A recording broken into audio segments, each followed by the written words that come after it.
fokus ke depan, tiba-tiba gerbang gede banget. Kan aneh di itu, Mang. Kalau udah mulai gini saya merinding, Mang. Gerbang itu kurang lebih 2-3 meter, Mang. Bentuk gerbangnya seperti apa? Gerbang tinggi banget. Hitam tinggi.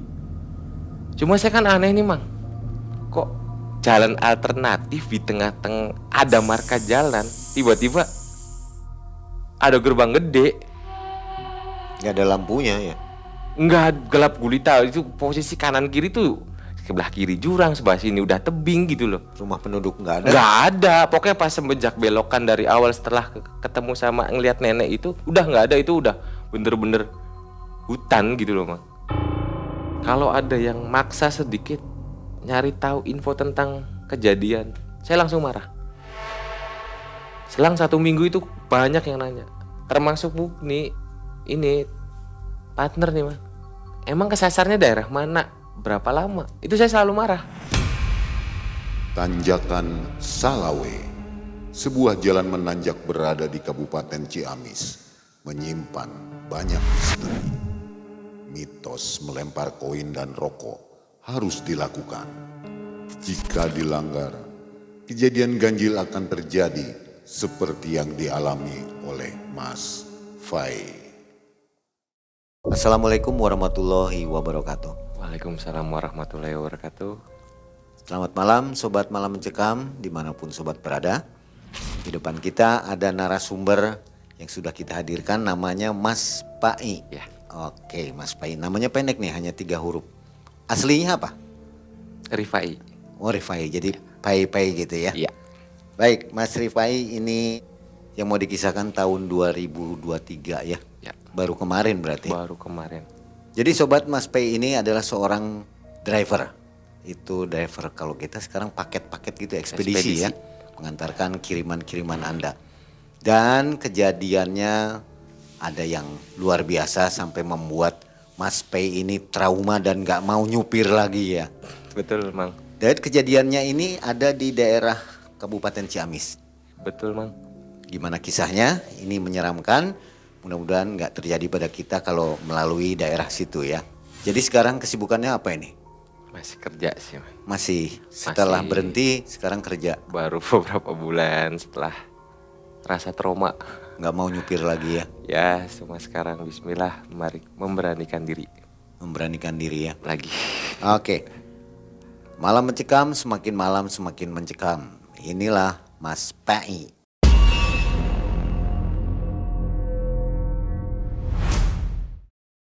Jadi berawal dari pertama, saya itu posisi sebelumnya itu kerja di bagian teknisi gitu kan. Cuma kebetulan Om ngelihat saya sering bawa mobil ya, Mang.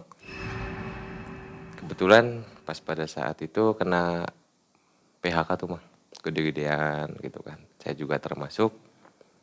Hampir beberapa bulan saya off, saya nganggur.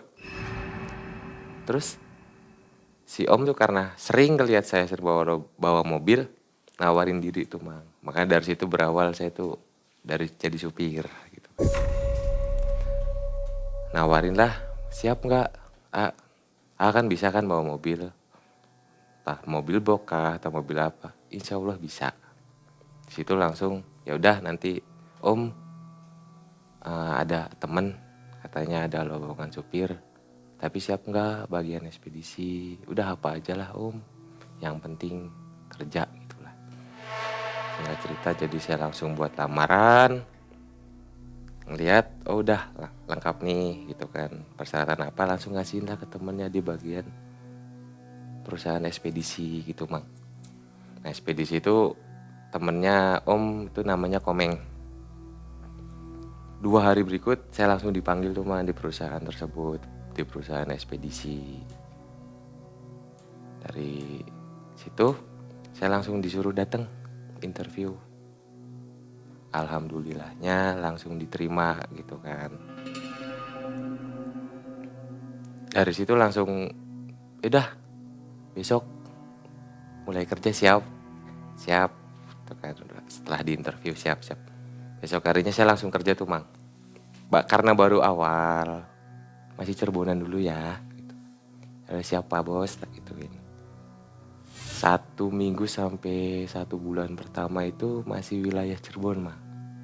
Masih wilayah Cirebon itu lebih ke kabupaten. Pokoknya kabupaten mulai dari Kedawung sampai datang ke ujung perbatasan Indramayu gitu kan. Tapi masih area Cirebon, belum sampai ke wilayah 3 entah itu Kuningan, Indramayu atau Majalengka kan. Sebelum berangkat penugasan saya dikenalin sama partner. Nih loh dalam satu mobil itu kan saya dikasih khususnya mobil box L300. Itu ada partner Mang, setiap kerja itu ada partner. Saya kenalin lah sama bos, nih partner kamu buat nanti sehari-hari kerja itu dipartneri sama temen. Posisi itu dalam satu mobil rata-rata 2. Saya dikenalin lah namanya Mugni. Nah dari situ kenalan kan udah mulai kenal, jadi udah besok dikasih job langsung. Karena sebelum berangkat kan biasanya pengecekan dulu Mang. Pengecekan barang atau apa kan harus dicek. Setelah sudah cek sebelum pemberangkatan biasanya kan coffee break sama teman-teman gitu kan, sama teman-teman driver kah semua gitu kan. Di bulan, ingat banget kejadian itu di bulan 2 bulan lebih hampir ke 3 bulan. Itu biasanya kan kumpul. Dapat ngobrol sama sesama driver itu biasanya pimpinan per 4 bulan 1 kali itu pasti ada untuk pengiriman luar kota. Luar kotanya itu mencakup Purbalingga, Purwokerto, Cilacap, dan Banjar. Dari 4 kota tersebut, pokoknya intinya pasti ada aja setiap 4 bulan apa 3 bulan sekali. Dari sampai 3 bulan, itu posisi udah diumumin nih. 2 minggu ke depan, ada pemberangkatan area langsung 4 kota tersebut. Dari situ tuh karena setelah pagi biasa sebelum pemberangkatan itu ngobrol-ngobrol dulu itu tuh. Ada satu teman yang sesama supir. Dia itu dari awal selalu nolak kalau misalkan disuruh nganter atau disuruh ke area Banjar, namanya Mas Bom Bom.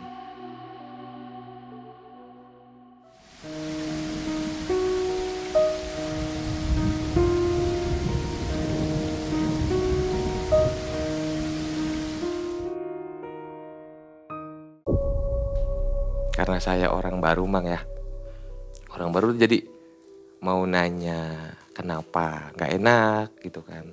Dari situ ya udah saya mah saya diperintahnya bos aja dah mau kemana gitu kan. Kebetulan di hari tiba untuk pengiriman luar kota, kebetulan saya ditunjuk Mang. Karena emang sebelumnya karena si bos tuh tahu saya kalau untuk daerah tersebut insya Allah lah gitu lah apal, tapi untuk daerah Banjar saya sama sekali belum pernah. Dari kota Cilacap ke Banjar saya belum pernah sama sekali. Cuma memberanikan diri memang. Dari situ, Mas Fai nanti sama si Mugni siap ya untuk ngirim area Purbalingga, Purwokerto, Cilacap sama Banjar. 1 hari 1 malam siap selesai. Disitulah. Ya udah Pak Bos siap, Bismillah. Biasanya sih karena sepengetahuan karena Mugni nggak terlalu banyak, cuma karena ini beberapa kota. Tapi biasanya barang-barang penting harus dikirim hari itu juga. Hari H itu mulailah Mang. Pagi itu dikasih list data. Mas Rifai, Mas Mugni, ini datanya yang harus dikirim. Ini loh paketnya yang harus dikirim. Jadi pas pada saat saya cross check ulang, saya lihat ulang. Ya udah siap Pak Bos. Bismillahirrahmanirrahim, saya ayo siap berangkat. Saya bareng-bareng sama si Mugni itu cek dulu dari awal. Udah dicek, udah diapa segala macam. Alhamdulillah pas semua barang dan saya cek sampai 2 kali jangan sampai ada ketinggalan. Dah clear. Selesai itu Mang. Dari situ. Udahlah, udah selesai semua barang, udah masuk semua ke mobil. Sebelum berangkat kan biasa lah Mang, coffee break dulu sama teman-teman. Ada satu teman ingat banget, satu teman sama supir. Itu posisi mengingatkan. Lu berangkat tak ke sini. Iya. Ya bom tak gitu. Awas hati-hati. Cuma di situ doang Mang kata-kata hati-hati. Hati-hati dalam hal apa kan saya karena kurang paham juga ya Mang. Pokoknya hati-hati kalau area Banjar. Semakin penasaran dong Mang di situ Mang. Dari situ tuh saya tanya dong ke Mugni, sebenarnya ini nih ada cerita apa nih? Saya mau tahu dari awal. Semenjak dari sebelum-sebelumnya coffee break itu orang selalu ngomong dan selalu nolak kalau ke area Banjar. Sedangkan saya nanya cuma jawabannya hati-hati. Tapi dia sendiri pun kalau disuruh ke area Banjar itu nggak pernah mau. Kalau malam hari. Tapi kalau siang hari, oke, lawan. Oke kirim. Tapi kalau setiap malam dia nggak pernah mau isi bom-bom tuh Mang. Si Mugni cuma jawab, jadi itu sebenarnya ada kejadian. Supir yang sebelum saya gitu loh, itu meninggal. Tapi si Mugni pun nggak tahu penyebabnya apa. Dia pun sempat jadi partnernya dia juga yang almarhum. Dari situ pun saya, itu saya tanya ke Mugni, itu kejadian kapan? Kejadian habis ngirim ke area mana? Sepengetahuan, seingat saya, kata si Mugni, cuma dari Cilacap doang ke Banjar, udah. Cuma saya nggak tahu, saya nggak ngerasain apa-apa gitu loh. Kenapa si almarhum? Gitu. Saya pun nggak jelas kejadiannya apa gitu. Ya udah dong Mang. Pikir saya kan saya positive thinking aja lah Mang ya. Positive thinking dalam arti apa itu yang hal-hal gaib kayak gitu atau apa.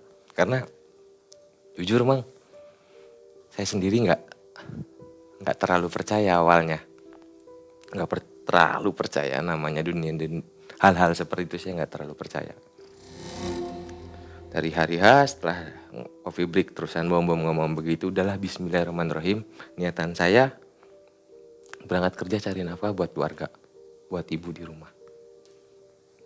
Mulailah Mang, udah selesai coffee break. Dari situ berangkat.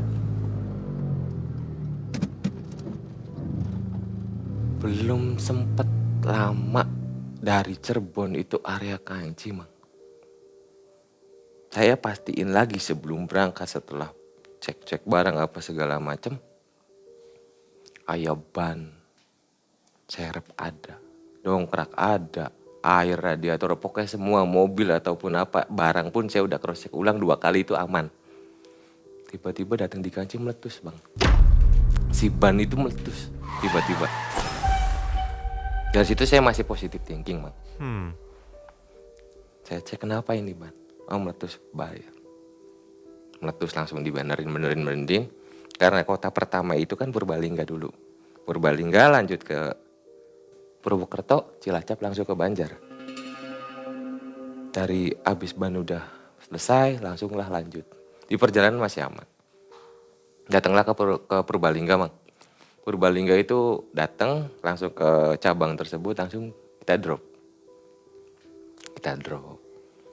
Kita cek ulang, aman. Sebelum berangkat, sudah selesai, kita cek lagi, udah aman, semua nggak ada barang yang ke bawah atau gimana, udah aman. Sebelum berangkat, kita cek lagi nih Mang. Dicek lagi mobilnya dari aki atau apa segala macam. Kayak bensin itu kan, karena sebelum pemberangkatan kan ngisi bahan bakar dulu kan gitu kan, udah aman semua. Dari Purbalingga ke arah Purwokerto itu posisi karena pemberangkatan awal itu dari jam 10 sampai Purbalingga itu kan pergi kisaran 4 jam memang, 4-5 jam. 4 jam lah dibikin sampai jam 2 bongkar 1 jam 3. Dari Purbalingga ke arah Purwokerto itu 1 jam sampai 2 jam paling lama. Bongkar di situ, Purbalingga selesai langsung arah Purwokerto, aman di perjalanan mang. Si mobil nggak ada kendala atau apa. Itu dari situ sampai ke Purwokerto jam 6 maghrib. Pas banget adzan maghrib. Adzan maghrib, kita dropping lagi sesuai instruksi dari pimpinan dari kantor. Arah Cilacap, ya aman nih, aman. Insya Allah saya aman. Setelah saya bongkar itu kan sholat dulu ya mang. Sholat gitu kan. Buka puasa juga mang. Kebetulan buka puasa, alhamdulillahnya dari awal perjalanan lah, bismillah lah. Niatan saya pengen cari nafkah terus. Karena itu juga bulan puasa jadi lah saya puasa gitulah. Walaupun kasar kalau tenggorokan mah asa kuat nggak kuat mah. Berangkatlah ke area Cilacap nih. Karena kan masih ada 2 lokasi lagi. Jangan sampai datang di Cirebon itu sampai, kalau bisa itu jangan sampai pagi gitu loh. Karena ya itu loh, ingat omongannya awal. Awas hati-hati di area Banjar yang kalau tengah malam. Dari situ tuh mang, ya udah mau cepet-cepet. Jam 7 berangkat dari Purwokerto ke area Cilacap itu kan posisi hampir 3 jam lah. Itu dibikin santai ya mang, karena kita itu kan supir bawa muatan. Kalau di balap takut ada yang pecah atau takut ada yang gimana gitu kan, jadi kita santai gitu kan ya mang. Pelan tuh mang. Sampai berarti dari Purwokerto ke arah Cilacap itu 3 jam. Dari situ mulai tiba-tiba datang di perjalanan area mana itu. Kurang paham nama daerahnya mana. Posisi pelan, tiba-tiba si mobil tuh mati. Mogok. Tapi di itu mobil itu nggak ada indikator apapun, entah itu overhead, entah itu apa, nggak ada mah. Itu jalanan lah lurus, jalan datar, nggak naik nggak nanjak, nggak. Tiba-tiba mati. Dari itu tuh, astagfirullahaladzim, ini mobil kenapa? Ini mobil kenapa? Selama saya bawa mobil ini nggak pernah mogok ataupun gimana. Berhentilah mang di situ mah, pinggir jalan berhenti, kita cek ulang. Saya cek lagi apa ya kah overhead, saya buka tuh kap mesin, saya isi air gitu kan. Saya nyalain ulang, tetap nggak mau nyala. Saya nyalain ulang, tetap nggak mau nyala.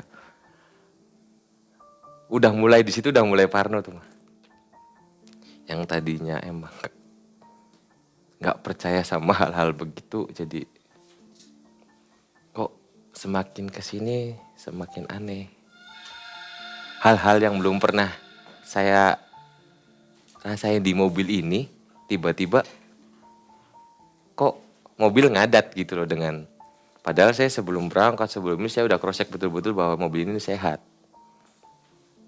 Datang situ hampir kurang lebih setengah jam tuh saya beresin. Dan bismillahirrahmanirrahim yuk. Buat istighfar, baca-bacaan tuh mang. Habis setelah baca-bacaan ingat banget tuh jam 9 hampir setengah 10 karena hampir sebentar lagi sampai ke Cilacap mang. Ya Allah, lancar. Paringi lancar.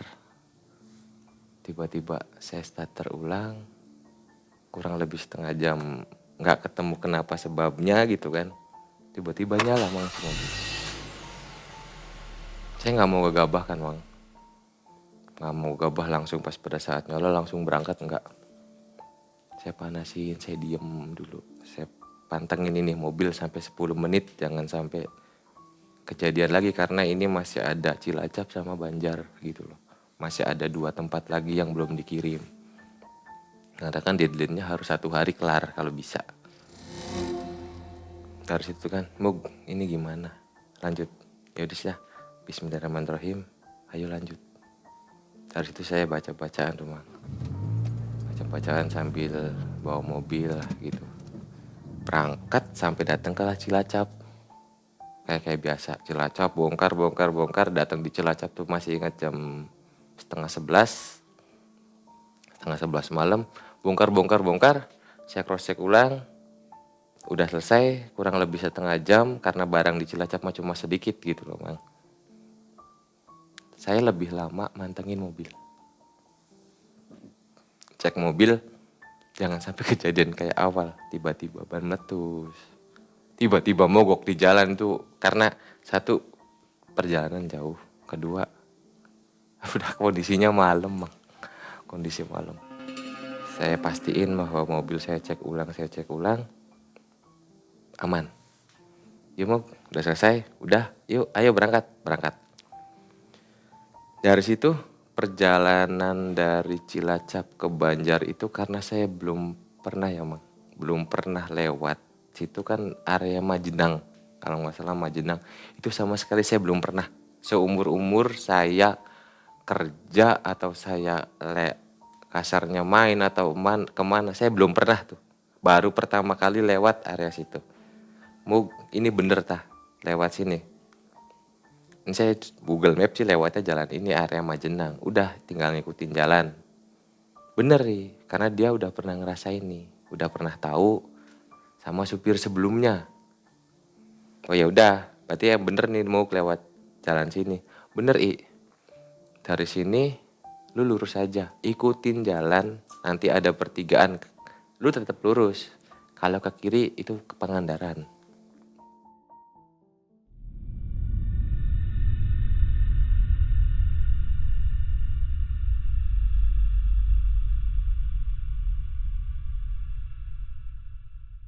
Posisi perjalanan dari Cilacap ke Banjar itu aman, datang di Banjar itu langsung tuh Mang. Kita ngedrop, udah selesai, langsung tuh Mang. Saya tanya ke tim yang di sana, tim cabang yang di area Banjar. Kalau kayak mau, ini kan udah selesai kerjaan nih semua. Kalau mau pulang ke arah Cirebon lewat mana? Kalau Ciamis kan kalau dari Banjar Ciamis kan muter lagi tuh. Udah enggak langsung lewat jalan alternatif aja. Pertigaan belok kanan. Nanti di situ ada tulisan jalan alternatif Panawangan Cikijing. Karena saya kan mau daripada saya balik, saya lanjut lurus ke Ciamis yang muter lagi, gitu kan. Jadi saya lewat jalan alternatif. Di situ saya bener-bener nggak pernah lewat jalan itu. Ya bener-bener buta gitu loh Mang ya. Saya tanya kemudian, iya waktu sebelumnya lewat jalan sini. Gitu. Ya udah Bismillah, saya nggak tahu sama sekali saya buka Google Map.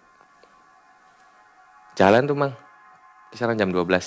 Jam 12 udah mulai kan jalan. Jam 12:30 lah. Datang di pertigaan, karena saya buta ya Mang, nggak tahu jalan, emang posisi tengah malam gitu kan. Jam 12 saya inget banget kejadian, saya buka map. Saya ketik jalan alternatif Panawangan Cikijing. Diarahin lah belok kanan, bener. Sesuai omongannya temen yang di cabang Banjar. Belok kanan tuh Mang. Karena emang posisinya nggak tahu, saya terus saja ikutin. Lurus sejauh 3 kilo apa 4 kilo. 3 kilo 4 kilo menurut saya dekat itu ya Mang kalau pakai mobil. Cuma ini kok di jalan ini perasaan lama banget Mang. Kok setengah jam nggak sampai kayak ngelihat kayak desa atau apa gitu loh. Ngerasa saya Mang, yang saya rasa kayak gitu. Di perjalanan karena si posisi udah kanan kiri tuh hutan. Saya bercanda kan ngobrol sama si Mendi. Mau ngantuk nggak? Iya ngantuk Di situ saya ngucap, ini jangan sampai ya. Tiba-tiba saya bareng-bareng ngantuk, saya ngedipin mata. Tiba-tiba saya ada di tengah-tengah kuburan. Bercandaan saya awal bercandaan sama Bukni. Saya langsung ditepuk sama Bukni. Gus, nggak boleh gitu. Kalau di jalan, pamali. Posisi ini di tengah-tengah hutan loh. Astagfirullah, dari situ saya kan nyebut Mang. Dari situ sampailah di kayak jalan masih jadi kayak udah di situ tuh udah banyak rumah-rumah warga. Dari situ Mang, saya tetap ikutin sesuai arahan Google Map. Awal Google Map disuruh lurus, pertigaan lurus. Yang namanya jalan alternatif itu kan pasti marka jalan masih ada Mang. Itu mah patah udah jadi kayak bebatuan. Kita tuh kok semakin lama kayak masuk ke perkebunan gitu kan. Di situ penasaran. Dah, ini bener jalannya. Bener. Tapi kok kayak gini sih jalan alternatif, nggak mungkin gini setahu saya. Yang nama jalan alternatif pegunungan tuh entah itu di Sumedang entah itu di mana kan pasti marka jalan ada, tengah-tengah putih itu ada. Ini kok. Nah, saya waktu kejadian itu saya tidur tapi saya bener lewat sini. Cuma saya feeling ini kayaknya enggak deh. Balik lagi saya berhenti putar arah ke tempat yang awal. Ke tempat yang awal saya refresh nih, saya keluar Google Map karena saya bener-bener buta jalan situ. Saya close, saya ketik ulang. Jalan Panawangan Cikijing. Pertigaan itu selang berapa ratus meter saya disuruh belok kanan. Saya nih, kok tadinya lurus sekarang belok kanan. Nah, nggak tahu saya posisi ini malam. Tapi seingat saya lewat sini. Cuma belok-belok mananya saya nggak tahu. Saya mungkin tidur gitu loh. Bismillah aja Muk. Di situ posisi 1 jam, suruh belok kanan. Kok muternya area situ aja, Mang. Ikutilah Google Map belok kanan. Belok kanan kok mentok. Di pasar, posisi tengah-tengah pasar. Kita tuh ada disuruh belok kanan tapi kok posisi tengah pasar. Itu udah nggak ada jalan akses. Di situ tuh udah mulai parno tuh, Mang. Udah mulai nggak. Balik lagi ke tempat awal, mau nanya, bingung karena posisi tengah malam nggak ada orang satupun.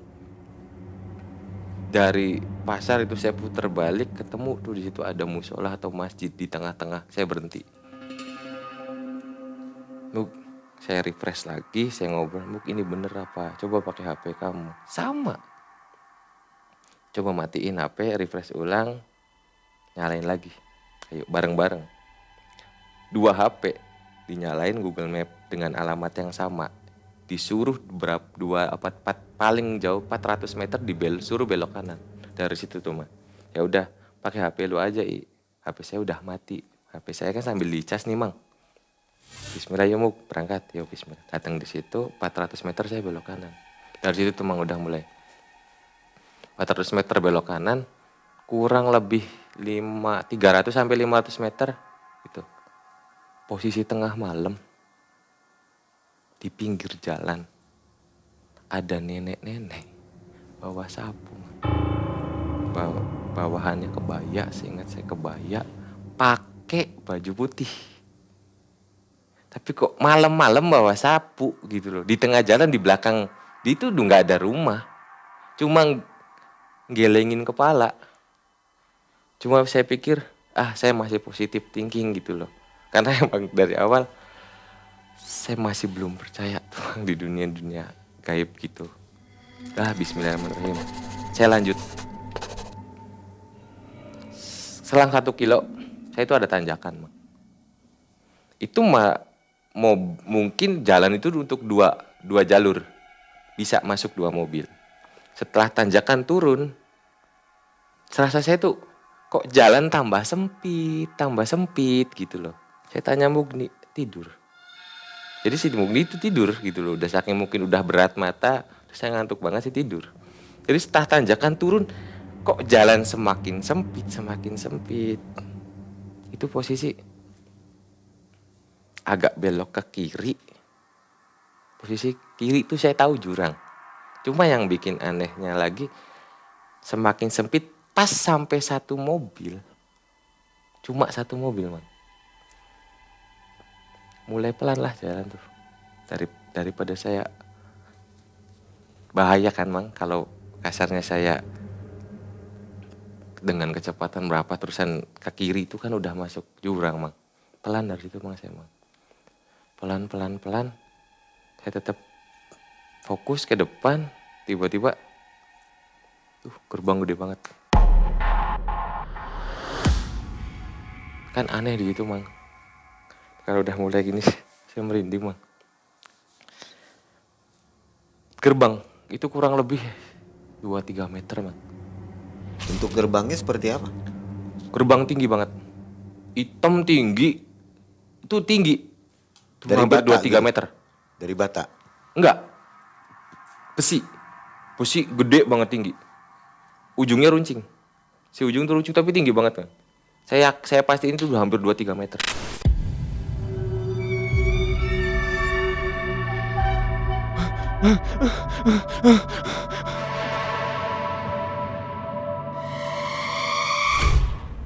Cuma saya kan aneh nih, Mang.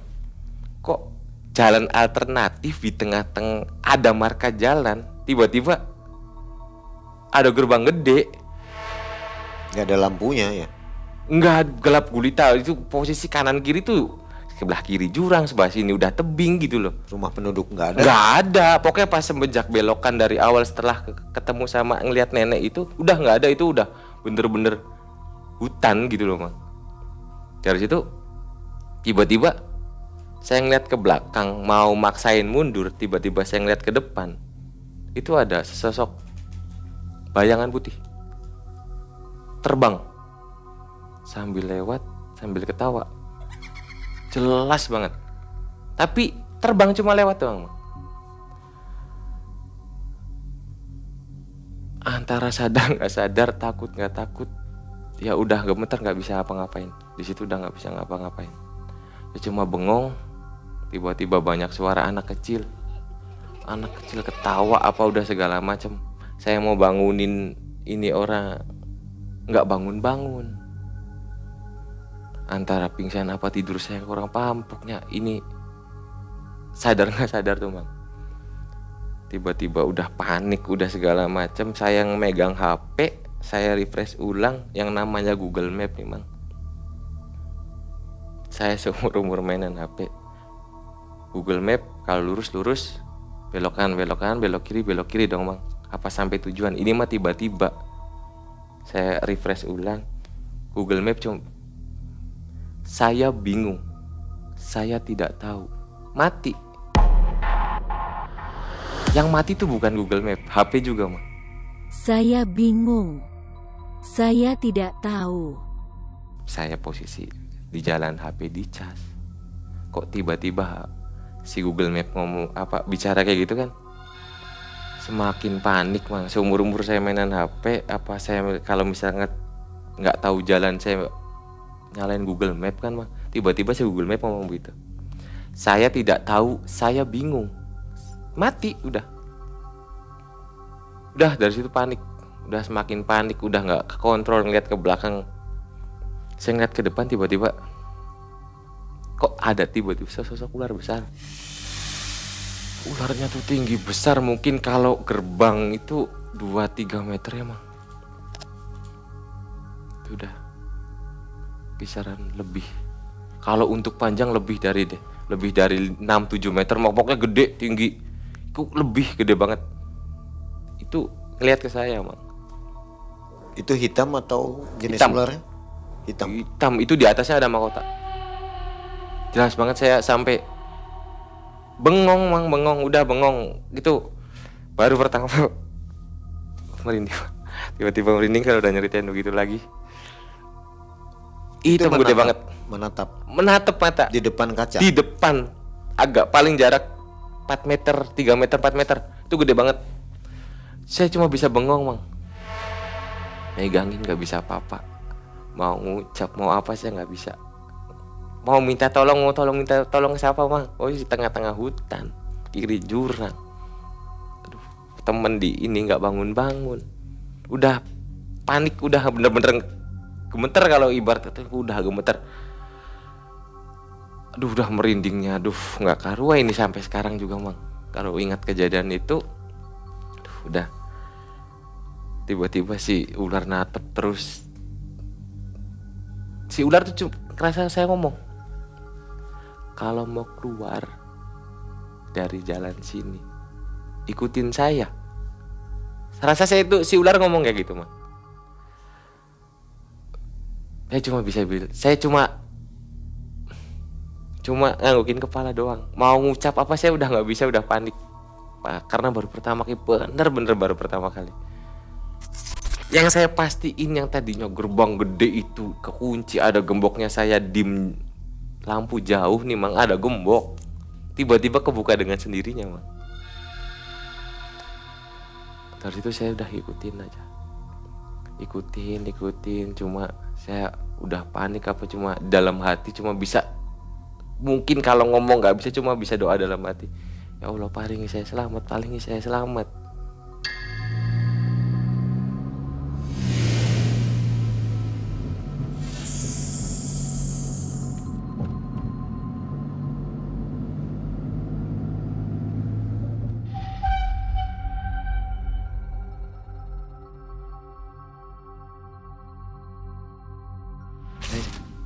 Kayak kerjaan cari nafkah, cari buat keluarga, buat ibu gitu loh, buat adik. Yang tadinya saya tetap ngikutin, tiba-tiba saya udah belok kanan. Terus ada persimpangan pertigaan tuh mang, jadi jalan kayak cabang begitu.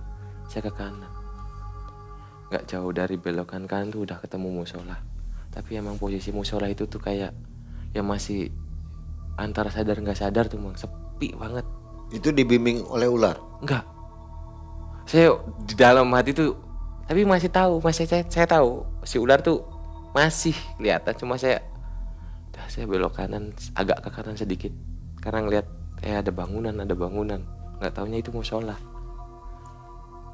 Jarak berapa ratus saya ngikutin ular tersebut mang. Itu saya baca-bacanya, Allah paringi selamat sambil nyupir pelan-pelan bawa mobil, nggak ada kecepatan 30 apa 40 km. Ketemu saya langsung belok kanan, nggak jauh dari situ, berapa puluh meter udah ada musola. Ularnya kemana? Dia udah tiba-tiba ngilang. Tiba-tiba si ular tersebut ngilang. Dari situ udah tiba-tiba saya ngeliat ularku hilang, saya langsung ke musola. Karena mungkin udah posisi, masa kok ini dari Banjar mau ke Panawangan aja udah lebih dari 2 jam man. Dari jam 12 sampai jam 2 kok masih di sini aja. Saya datang di musola, raup, cuci muka kan man. Cuci muka, wudhu, sama sekali gak kepikiran untuk sahur. Yang penting ya Allah paringi saya selamat, saya mau pulang.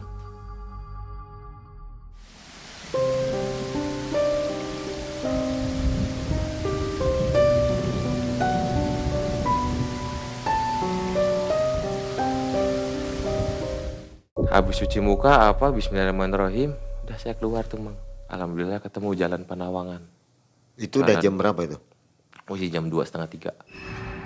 Dari situ udah mulai, karena banyak lalu lalang mobil, tadinya nggak ada sama sekali, cuma saya sendiri gitu kan.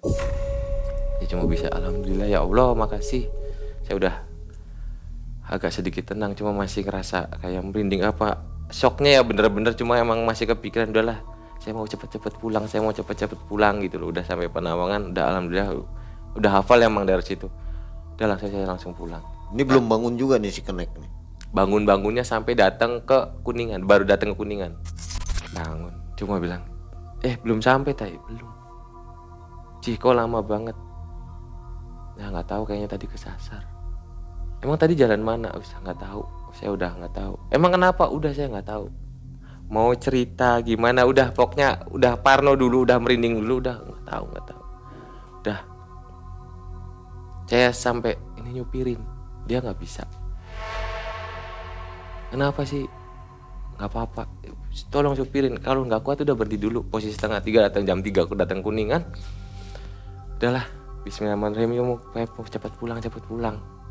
Kalau bisa saya pengen sahur di rumah. Udah datang di kantor dulu, naruh mobil, saya mau cepet pulang. Kenapa sih kayak panik banget? Udah saya mau pulang aja bawaannya, mau pulang. Datang di rumah udah selesai, datang sahur pagi nih, kok tiba-tiba badan berat gitu. Izin kan pagi tuh, karena emang posisi habis luar kota kan dikasih break gitu kan. Aduh, ini kayaknya besok juga kayaknya nggak bisa nih, tiba-tiba badan berat semua kan mang. selang kejadian tersebut tuh. Jangankan 2 hari, setelah kejadian pulang habis sahur tidur bangun tuh udah beda. Bawaan hawa tuh panas badan. Panas, bener-bener panas. Terus gampang emosi bang. Gampang emosi. Kalau ibu nyuruh saya gak pernah mau. Adek ini saya gak pernah mau. Malah saya mungkin balik marah. Yang tadinya saya kalau misalkan disuruh sama ibu yang namanya anaknya emang disuruh sama ibu dia beli ini ayo. Ini mah saya enggak. Satu selalu nolak. Terusan kalau diajak ngobrol saya udah gampang temperamen, gampang marah, gampang emosi gitu loh. Obrolan apapun saya emang udah nggak bisa diajak ngobrol. Terus itu tuh mang. Besok selang hari ketiga kan saya udah mulai berangkat kerja. Udah pokoknya di kerjaan itu teman-teman udah mulai nanya, katanya kesasar area situ. Dibilang kesasar nggak kesasar saya nggak tahu. Pokoknya saya nggak tahu. Di situ posisi kalau ada yang maksa sedikit nyari tahu info tentang kejadian, saya langsung marah. Selang 1 minggu itu banyak yang nanya, termasuk Mukni ini partner nih mah. Setelah kejadian kan saya tetap ngirim area ke Cirebon. Itu kalau mancing saya dengan emang kesasarnya daerah mana, berapa lama, itu saya selalu marah. Dan selang 1 minggu 2 minggu udah pokoknya bawaan badan beda. Sampai yang namanya di kerjaan nih mas, setiap kali dikasih instruksi sama pimpinan saya selalu tolak. Saya mau ngelaksanain tugas kalau ada area Banjar selain kota Banjar. Kalau keluar kota ke area Cilacap, Purwokerto, Purbalingga saya nggak pernah mau. Saya ke area Banjar, saya mau ke area Banjar tapi tengah malam, nggak mau pagi, nggak mau siang. Pokoknya dari 3 minggu tersebut udah dari rumah mungkin merhatiin saya jadinya temperamen, di kantor temperamen. Ibu tuh langsung kenapa, marah, selalu marah kenapa. Di hari ingat banget Jumat, Kamis malam Jumat, mungkin ibu sama om ngobrol, datanglah temennya om tabib, mungkin yang sering ngobatin orang-orang begitu ya mak. Namanya Tabib Somad, ingat banget Tabib Somad. Datang ke rumah,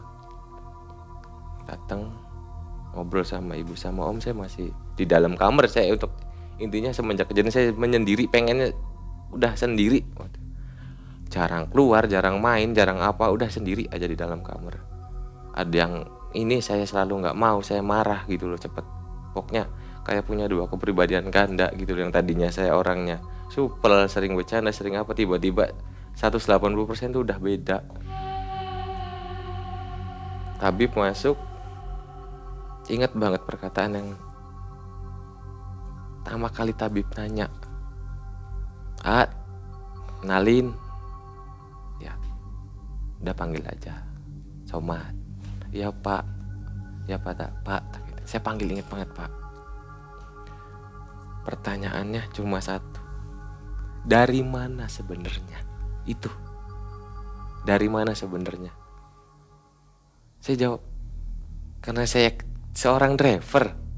Saya jawab cuma, saya muter-muter. Dari mana? Muter-muter pak. Saya cuma muter-muter. Terakhir dari mana? Kemarin terakhir saya muter-muter doang. Sampai marah-marah dong 3 kali ditanya begitu, saya marah dong, udah klimak dong.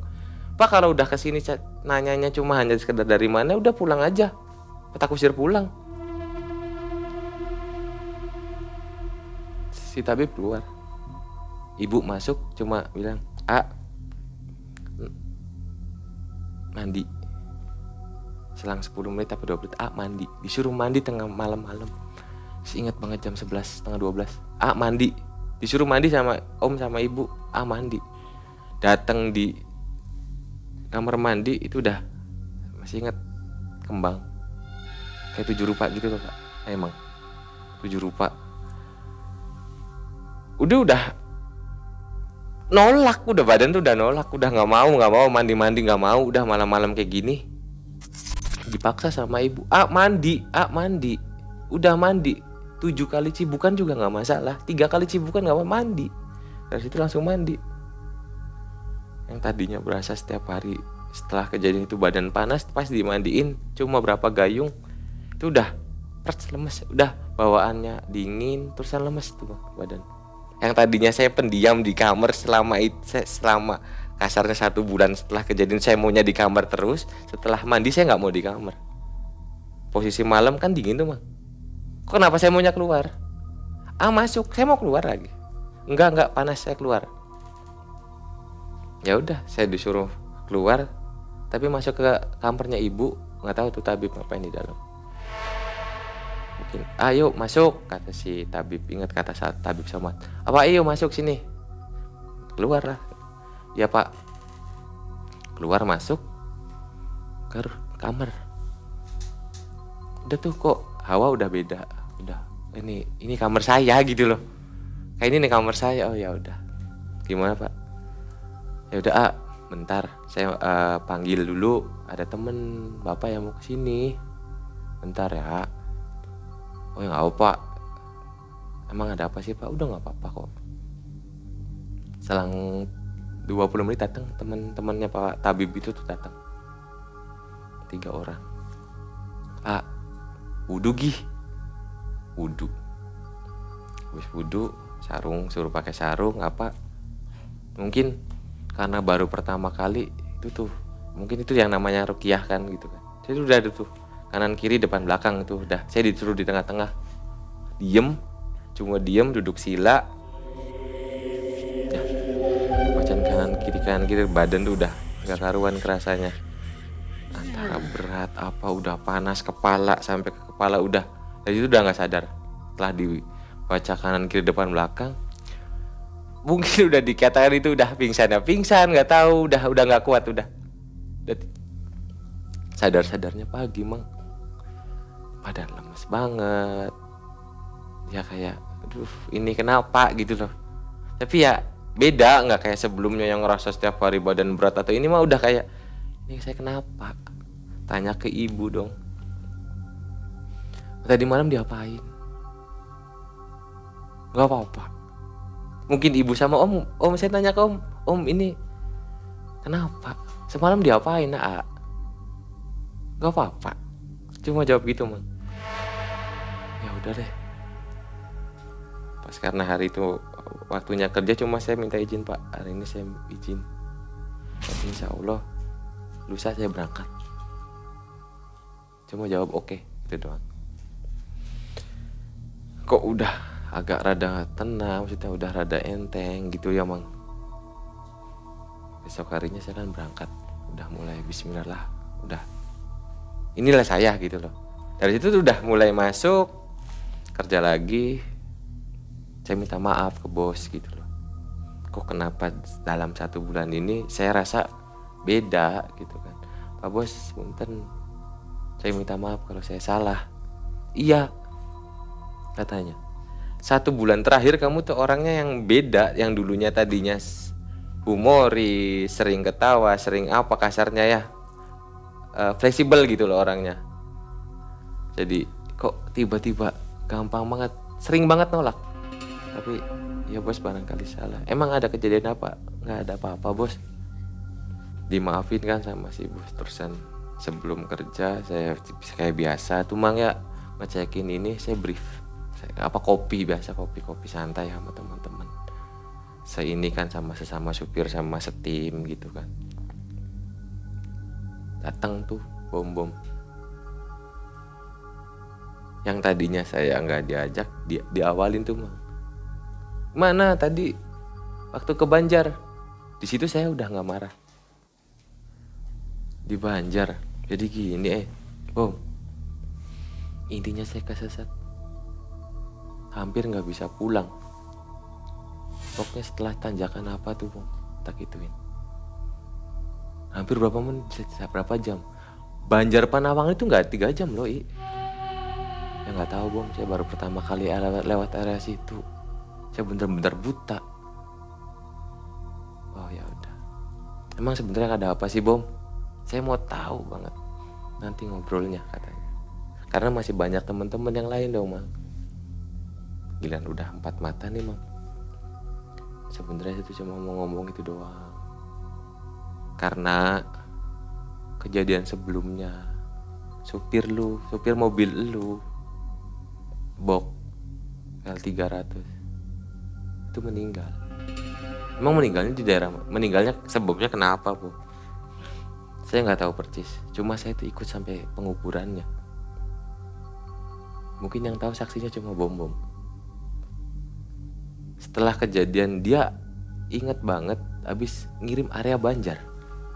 Itu posisinya pasti tengah malam. Sama tengah malam.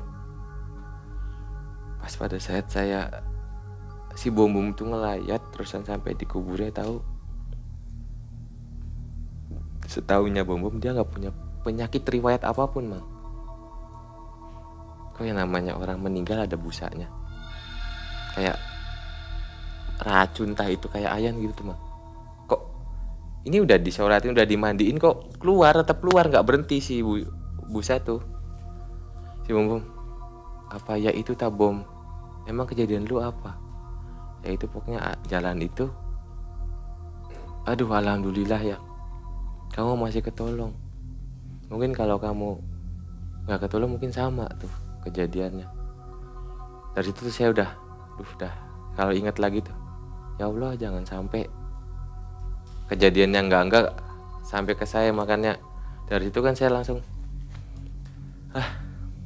mungkin Mang, intinya sih kalau di jalan dari awalan niatannya nggak benar, ya mungkin kalau kejadian saya itu kayak mungkin saya udah nggak bisa pulang. Nah setelah dari situ tuh Mang, setelah saya sembuh, saya udah kerja lagi. Dari 2 bulan itu kan saya resign Mang. Trauma karena emang ada instruksi bakalan mau ada keluar kota lagi sama pimpinan. Saya udah dari situ saya trauma, daripada nanti saya yang ditunjuk, saya masih mending saya keluar daripada saya ngebangkang. Lalu berangkat saya nggak mau gitu loh. Setelah saya keluar, saya Akhirnya trauma. tahu nggak daerah apa yang Saya dilewati? selidikin tuh Mah. Setelah saya keluar dari perusahaan ekspedisi tersebut, saya ngeliat-liat cari info sama teman-teman yang di sana, sama teman-teman supir juga. Ini area Banjar tuh kenapa sih bro? Enggak, cuma mau tahu ada nggak emang ada mitos apa? Ternyata ada sebuah tempat itu kayak tanjakan Salawe Mang. Salawe. Mitosnya itu Jadi sudah banyak ada. kejadian ya. Ya mungkin Mang. Mungkin dalam arti ya itu kan saya nggak tahu nih Mang ya. Itu karena saya sendiri pun yang ngerasain gitu loh. Kalau untuk yang lain saya nggak tahu. Tanjakan Salawe, mitosnya kalau lewat jalan situ buang koin. Terutama permisi dulu dong, permisi. Terus buang koin Mang. Habis buang koin, kalau enggak rokok nyalain langsung dibuang. Ya mungkin permisi lah gitu loh. Bahasa itunya sih mitosnya begitu gitu loh. Cuma emang sama terakhirnya kata-kata jangan sampai ngucapin hal bahasa-bahasa yang nggak enak lah gitu. Dari itu tuh langsung ya Allah gitu loh. Ya saya makasih banget udah ditulung gitu loh, bisa selamat sampai pulang dan udah sembuh kayak gini. Mungkin kalau saya tujuannya nggak bener mah mungkin udah kebawa ke alamnya si ular tersebut. Kalau Pak Ustadz nggak menjelaskan kena apa gitu, pengaruh apa? Intinya sih Pak Ustadz tuh ngomong seperti ini Mang. Ini mah pesennya tabib Pak Ustadz lah katanya. Jadi intinya sih karena setiap kejadian malam berat yang ngomongnya sih kata ibu atau om itu di ruangan ada yang ikut, si ular tersebut ikut. Mungkin kalau saya telat diobatin sama Pak Ustadz apa Pak Tabib Somat itu, mungkin kejadian kayak almarhum yang sebelumnya. Dan alhamdulillah sekarang sih ya emang Nggak milih jadi supir nggak lagi. milih jadi supir gitu loh, walaupun awal pas sekarang kerja itu kasarnya ditawarin di supir aja, ya udah Tapi pas tahu kalau inget lagi kejadian tersebut Trauma lagi. trauma lagi, Mang. Masih nempel ya? Masih nempel kalau bisa diinget apa di apa tuh bawaannya tuh merinding, parno udah di badan tuh parno tuh ya udah masih mending enggak lah gitu loh, jadi Ya. masih mending nggak mau supir lagi Apalagi kalau ke arah sana ya. ke arah sana. Setelah saya tahu itu tanjakan Salawe, mungkin saya nggak mau kalau tengah malam, tapi kalau siang sih ya Bismillah lah gitu loh. Oke. Nah, Sobat Malam Mencekam, itu info baru lagi buat kita untuk pengemudi malam siapapun ya, supir pribadi mungkin atau Iya. Anda Betul, berkendara dengan keluarga, Betul, apalagi supir-supir truk ekspedisi ya, betul Mang. harus tetap ingat kepada Allah Oh. dan intinya jangan bicara sompral ya. So, ya bicara jangan yang macam-macam Yang lah. enggak-enggak Yang gitu ya. enggak udah. Tadi bicara masalah kuburan ya, Iya, jadi pas jangan sampai bercandanya begitu. bercandaan padahal saya hanya sekedar bercanda, cuma dari situ mungkin titik mulai awal. Oke. Terima kasih Mas Tai atas kisah ini ya. Mudah-mudahan traumanya segera hilang Amin amin dan amin. nggak takut lagi gitu ya. Amin Mang, makasih Mang. Dan Sobat Malam Mencekam, sampai di sini dulu.